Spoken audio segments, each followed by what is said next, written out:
हेरौँ है गाइस, त्यहाँनिर मान्छे छ ऊ त्यो डस्टबिनको त्यो छेउमा।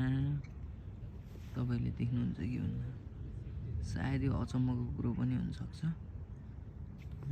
Let's see what happens, let's see what happens. निकै टाइम लाग्यो।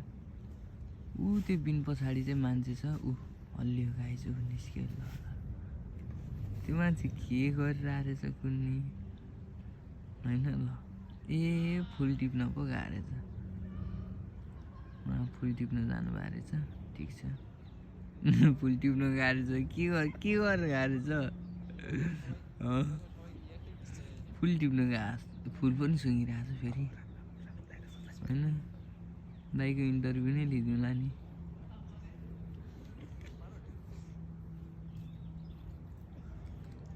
दाइ फुल टिप्न जानु भएको रहेछ कि फुल पनि सुँग्नुहुन्छ मेरो दाइ?